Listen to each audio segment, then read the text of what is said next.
But it took that much weight to stop the thrashing on a suppressed weapon. Now, I'm not going to vouch for anybody else's suppressors. I can't. I've never dealt with anybody else's, only my own. But that's what it took to make this work. Now, after you get this particular nut assembly that I'm talking about, 600 thousandths from the shoulder to the back side of the nut where the operating rod connects, these 3 washers are approximately 40 thousandths each. So that's 120 thousandths. So when this nut started out, it was 725 thousandths from the shoulder to the back side, and I machined off 125 thousandths to put these 3 washers in, because this nut as it comes is perfect. Now I'm considering this as 3/4 of an inch of travel the piston has. From the seating ring on the piston, it looks like about 13/16 can be utilized. But my system, with all that weight, the 3/4 of an inch makes it function flawlessly. With and for testing, I've used Federal 55 grain full metal jacket, Remington 55 grain full metal jacket, Wolf 62 grain full metal jacket. Everything functions flawlessly. And might I add, I've read too many forums and seen too many people talking about their ejection problems. If you're not using a heavy-duty extractor spring like a chrome silicone or a Wolf spring, you're just wasting your time. Get rid of that standard spring, put a good extractor spring in it. And as far as the buffer and the carrier weight system, if you're using a light buffer, you're just hammering your system. If you're using a light spring, you're just hammering your system.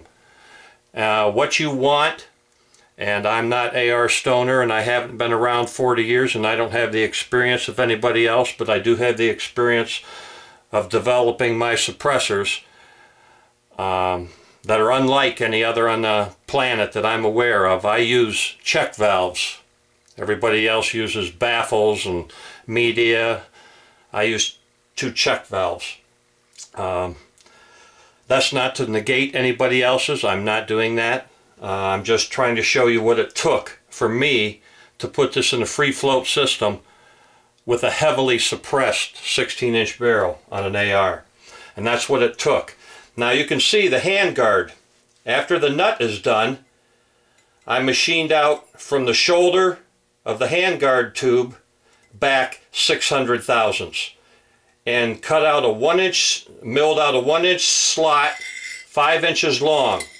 Now that gives plenty of room for access, for checking it out, assembling it. Obviously that's a forged steel gas block. I think that's the only people that are shooting a free float tube. I don't know why they'd want to use anything else. Also, I always use silicone grease on the threads, whether it be the barrel or the handguard, and you can see it always comes loose, just hand tight, and it never comes loose until you want it to. It's that simple. It's good stuff. As far as in the bolt carry assembly, just like the advertisements that you've already seen and the write-ups you've already seen, I was trying to get rid of cold weather sludge. And although winter has waned in my area, the test I did do, it did just that. It didn't get rid of condensation, but it did get rid of the sludge. And because it got rid of the sludge, I've been experimenting with what they call, Gunk makes a product called Liquid Wrench Dry Lube. It sprays on wet, and after the carrier agent evaporates, you've got dry lube. There's really hardly any mess at all. There's no wear from these 400 rounds so far. I mean, it's not even a polished surface yet. But anyhow, that's what I do. The Model 1 sales units, 125 thousandths off the back of the nut. Measure back 600 thousandths and cut your 1-inch slot 5 inches long after you've indexed the nut on the barrel and know it's properly centered.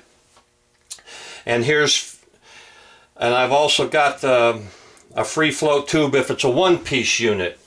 I'll show you that also.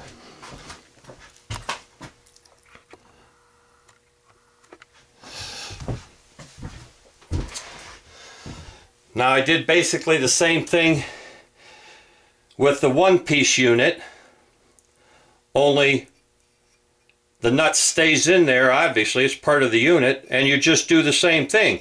You measure back, that's 600 thousandths on this particular model, and you go down 7/16 of an inch from the center of the indexing hole, and then you put your 5-inch slot 1 inch wide. Does the same thing. Like I said, there are people out there who will go to the extremes of spending, you know, $700-800 to do this with an expensive handguard. But there's the people that like this style, like me. Now, how did I cover all this up? When I was all done, because my suppressors are made of carbon fiber, I also made the sleeve of carbon fiber. It slides right over everything. Here's a 2-inch inside diameter carbon fiber sleeve. I just happen to have my laser attached to it and I don't want to disassemble it. And it slides right over there. And there it is. Now, you can use a 2-inch inside diameter aluminum sleeve, titanium. You can use any kind of sleeve you want. I just happen to use carbon fiber because my suppressors are carbon fiber. And therefore, I just happen to have it.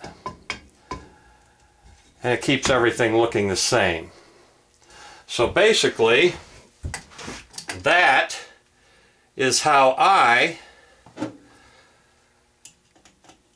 handled the free float situation with the Osprey gas system. I'm not a videographer, I'm not a silver-tongued orator, but according to me, that's how I think you ought to do it. I'm not telling anybody how to do anything, but if you can get any ideas and improve upon your piece, all I know is the system was worth it. Did it take a little extra effort on a free float tube? Yes, it did. But I have no complaints after using it. Now, I did have to tune it, like I said, with a heavy recoil buffer spring, the MGI buffer, and counterweight system from the tub. Let's see, what else here? There's probably some things I'm forgetting, but that's basically it. I have, at this time, nothing else to say. Thank you very much. Oh yeah, I forgot almost the most important thing. My magic elixir. Can't be done without it.